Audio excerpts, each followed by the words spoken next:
سب سے پہلا سوال، رمضان کے روزے کیوں فرض کیے گئے؟ کیوں یہ مصیبت، کیوں یہ تکلیف؟ بہت سارے لوگ محنتی ہوتے ہیں، اب ان لوگوں کو لگتا ہے کہ اللہ کو کیا، اللہ کے پاس رزق کی کمی ہے، اللہ کے پاس کھانے پینے کے لیے دینے کے لیے کچھ نہیں ہے؟ ایک مہینہ بھر مسلمان کو دن میں بھوکا رکھنا، پیاسا رکھنا، کیوں ایسا؟ بہت سارے غیر مسلم بھی اس کو نہیں سمجھ پاتے ہیں کہ ایسا کیوں اسلام میں، کیوں تمہارا اللہ تم کو بھوکا رکھتا ہے؟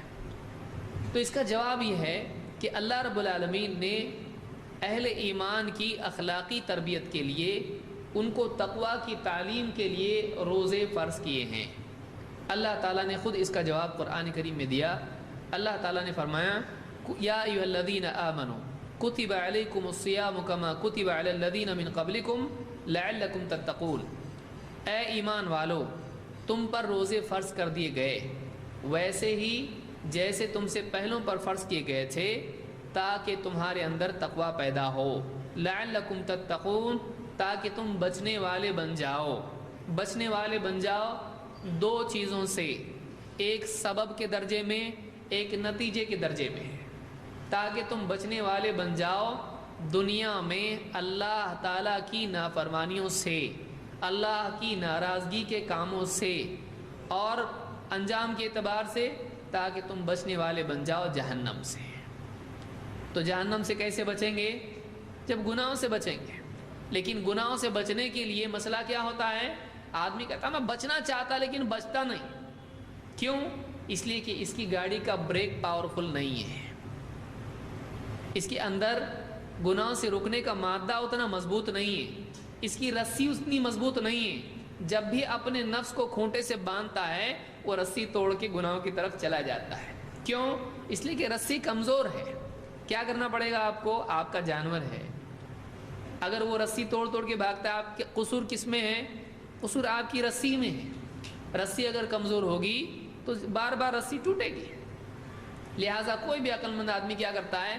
بولتا اب کی بار مضبوط رسی ہونا چاہیے، وہ اچھی رسی لا کے باندھے گا کیونکہ مضبوط ہے، جو ٹوٹنے والی نہیں ہے۔ لہٰذا ہماری جو گناہ سے روکنے کی رسی وہ پاورفل نہیں ہے، وہ کمزور ہے۔ تو اس کو مضبوط بنانے کے لیے یہ مینٹیننس کا مہینہ ہے۔ گاڑیوں کا مینٹیننس ہوتا ہے، انسان کا نہیں، انسان کا بھی ہونا چاہیے۔ ڈاکٹر بھی کہتا ہے سال میں ایک بار فل باڈی چیک اپ ہونا چاہیے کہ اندر جو عیوب ہیں وہ معلوم ہو تاکہ ان کا علاج کیا جائے۔ تو ہمارا یہ جو مہینہ ہے یہ ہمارا روحانی مینٹیننس کا مہینہ ہے کہ کھانے پینے سے رکنے سے اور شہوت سے رکنے سے ایک آدمی میں رکنے کی صلاحیت پیدا ہوتی ہے۔ جب وہ حلال سے رکنے والا بن جائے گا تو حرام سے بھی رکنے والا بن جائے گا۔ جو آدمی حلال سے رک رہا ہے وہ حرام سے نہیں رکے گا، رکے گا اگر اس میں رکنے کی طاقت پیدا ہو جائے۔ سامنے کھانا ہے نہیں کھا رہا، سامنے پانی نہیں پی رہا، سامنے بیوی تعلق قائم نہیں کر رہا ہے شہوت کے باوجود، جب یہ آدمی کو تربیت ہو جاتی ہے تو آدمی پھر بعد کی زندگی میں گناہوں سے بچنا اس کے لیے آسان ہو جاتا ہے۔ تو اللہ تعالیٰ نے فرمایا کہ لعلکم تتقون، روزے اس لیے فرض کیے گئے ہیں تاکہ تم بچنے والے بن جاؤ، تاکہ تمہارے اندر تقوی پیدا ہو۔ تو روزوں کے فرض ہونے کی علت، حکمت یہ ہے کہ مسلمانوں کو تقوی کی، پرہیزگاری کی تربیت دی جائے۔ نمبر 2، حدیثوں میں روزے کے اعتبار سے یا قیام اللیل کے اعتبار سے ایک خاص لفظ آیا ہے، ایماناً و احتساباً۔ اس کے کیا معنی ہے؟ اللہ کے نبی صلی اللہ علیہ وسلم فرماتے ہیں من صام رمضان ایمانا واحتسابا غفر له ما تقدم من ذنبه، جو ایمان اور احتساب کے ساتھ روزے رکھے، جو ایمان اور احتساب کے ساتھ روزے رکھے رمضان کے، اس کے پچھلے سارے گناہ معاف ہو جاتے ہیں۔ اس کو بخاری مسلم نے روایت کیا ہے۔ اسی طرح سے بخاری اور مسلم ہی کی روایت میں ہے، آپ نے فرمایا من قام رمضان ایمانا واحتسابا غفر له ما تقدم من ذنبه، کہ جو ایمان اور احتساب کے ساتھ رمضان کا قیام کرے، یعنی رات میں تراویح پڑھے، اس کے پچھلے سارے گناہ معاف ہو جاتے ہیں۔ تو یہاں پر ایمان اور احتساب کے ساتھ روزے رکھنا، ایمان اور احتساب کے ساتھ میں قیام اللیل کرنا، تراویح پڑھنا، اس کا کیا مطلب ہے؟ علماء نے اس کا مطلب یہ بتایا کہ اس میں دو باتیں، حافظ ابن حجر نے فتح الباری میں بات ذکر کی اس حدیث کے ضمن میں۔ ایمان کے ساتھ کا مطلب یہ ہے کہ ایک آدمی جو ثواب اور اجر اللہ تعالیٰ نے اس نیکی پر رکھا ہے اس پر یقین کے ساتھ روزے رکھے، یقین کے ساتھ تراویح پڑھے، اللہ کی طرف سے بتائے ہوئے اجر پر یقین ہونا، شک میں نہیں ہونا ملتا کہ نہیں کیا معلوم، واقعی وعدہ سچا ہے کہ نہیں معلوم نہیں، یقین ہو کہ اللہ ضرور دے گا، اگر میں ایسا کروں گا اللہ دے گا، اس یقین کے ساتھ میں آدمی عمل کرے۔ اور احتساباً،